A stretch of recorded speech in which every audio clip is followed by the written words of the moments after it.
नमस्कार, आप सबका एक बार फिर से स्वागत है तंत्र सत्य की खोज में। मैं विभा और एक बार फिर से डॉक्टर गणेश दुबे जी के साथ आपका स्वागत हो। गणेश जी, आज का टॉपिक है वशीकरण क्या है, क्योंकि ये एक शब्द मुझे लगता है कि बहुत ज़्यादा फैला हुआ है कि किसी को वश में करने की जो एक लालसा होती है, या ये कहाँ प्रयोग होता है और तंत्र में वशीकरण का क्या मतलब। विभा, एक बार आपका पूरा धन्यवाद। जैसे कि आपने पिछले सीरीज़ में बातें की कि तंत्र क्या है, तंत्र के विषय में बात की। देखिए, तंत्र में वशीकरण जो है हमारा षटकर्म का पार्ट है। षटकर्म यानी 6 ऐसे कर्म जो हम करते हैं तंत्र के प्रयोगों द्वारा, पंचमकारों का प्रयोग करते हुए जो हम षटकर्म करते हैं वो षटकर्म आते हैं। पर गुरुदेव कहते थे कि षटकर्म सिर्फ षटकर्म नहीं है, ये और भी इसके आयाम हैं, जैसे मारण, मोहन, उच्चाटन, वशीकरण, आकर्षण, स्तंभन। ये मेन प्रकार है। लेकिन जब गुरुदेव इनके बारे में बात करते थे तो वो कहते थे कि और भी विस्तार है इसका। तो तंत्र सिर्फ कुछ शब्दों तक स्थित नहीं रह गया है, तंत्र का विस्तार बहुत है। तंत्र का मतलब ही एक्सपेंशन है। तो गुरुदेव कहते थे कि आप षटकर्म तक मत रुकें और तंत्र के आगे जाएं और उसके आगे देखें और उसको सीखें और उसको प्रयोग में लाएं। तो वशीकरण इसलिए है कि लोग आकर्षण, क्योंकि वासना से ज़्यादातर प्रयोग वशीकरण वासना की सिद्धि के लिए होते हैं। और अर्थ, धर्म, काम और मोक्ष में जो काम है, कामना, उसमें जो सबसे पहले काम, लोभ, मोह, माया, मद, मत्सर आता है। तो इसमें सबसे पहले काम यानी वासना आती है। तो वासना की पूर्ति के लिए लोगों ने वशीकरण का बहुत प्रयोग किया, या छोटे मोटे कार्य कराने के लिए वशीकरण का प्रयोग किया। क्योंकि मनुष्य के जीवन में वासना आती है, उसके बाद उसके जीवन में क्रोध आता है, फिर उसके जीवन में मोह आता है, फिर वो पथभ्रष्ट हो जाता है। तो वासना ही सारे फसाद का जड़ है। इसीलिए वशीकरण का प्रयोग आपने बहुत सुना होगा। Thank you Ganesh ji. मैं आपसे ये बात पूछना चाहती हूँ कि हम जब तंत्र की बात करते हैं और एक तांत्रिक को जब हम इमेजिन करते हैं तो हम क्यों देखते हैं या सोचते हैं कि उसने किसी, जैसे आपने ये सब पहना हुआ है, ये आभूषण, और इसका रहस्य क्या है कि जब हम तांत्रिक की बात करते हैं तो वो लाल टीका भी है और माला भी है और रुद्राक्ष भी है और अलग अलग आभूषण है।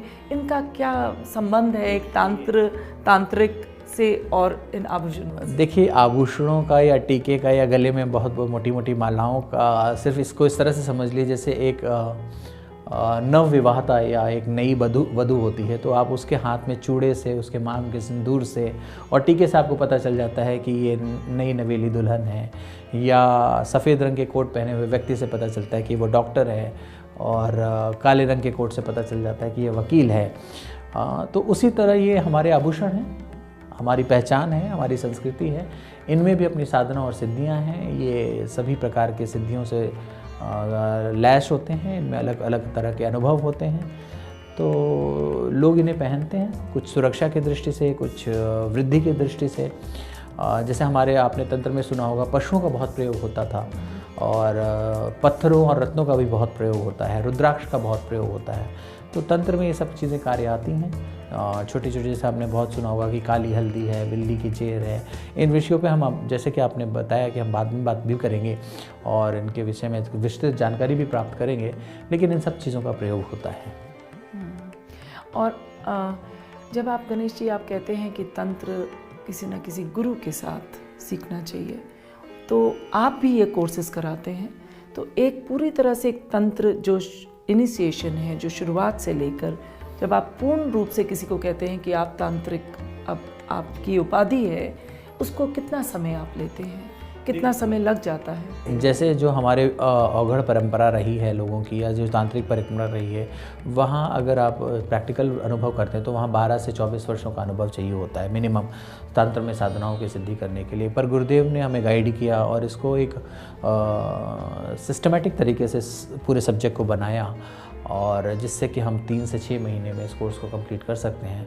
हमारे शॉर्ट टर्म कोर्सेज होते हैं, जैसे 3 दिन का क्लास है और 6 दिन की क्लासेस होती हैं, जिसमें हम विषय के विषय में बताते हैं, अनुभव के विषय में बताते हैं, सिद्धियों के विषय में बताते हैं, मंत्र विज्ञान के विषय में बताते हैं, रत्नों के विषय में बताते हैं, एक अनुभव देते हैं, ज्ञान देते हैं, और फिर उसके बाद हम उन्हें 1 वर्ष की सहायता देते हैं कि वो अपनी साधना और सिद्धियां करें और इस विषय में आगे जानकारी प्राप्त करें।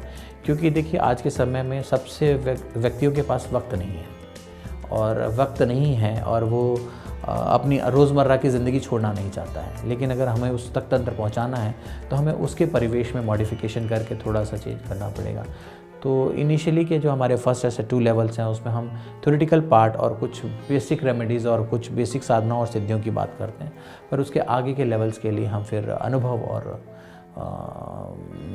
मतलब जो कहते हैं ना ग्राउंड में जाकर प्रैक्टिकल करने की बात करते हैं।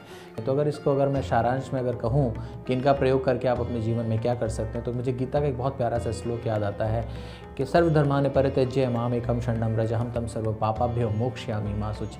आप अपने सभी धर्मों का त्याग कर एकनिष्ठ होकर एक कार्य में लग जाएं तो आपके सभी पापों का नाश भी हो जाएगा और आपको जो मुक्ति, जो गोलोक चाहिए और जो आपका योगक्षेम चलना है वो भी चल जाएगा। तो गीता के इसी श्लोक के साथ मैं अपनी वाणी को विराम देता हूँ। Thank you Ganesh ji. तो आप लोगों ने जाना कि एक तंत्र को जानने के लिए 12 से 14 साल, शायद एक ही विधि को, एक ही अघोरी विधि को भी जानने के लिए 12 से 14 साल लग जाते हैं। और इस तंत्र के रहस्यों को जानने के लिए हम अगली बार आपको फिर मिलेंगे और उसमें हम कुछ भ्रम और कुछ सत्य को और खोलेंगे और जानेंगे डॉक्टर गणेश दुबे जी के साथ कि तंत्र के और कितने रहस्य हैं और इसमें सत्य क्या है। Thank you.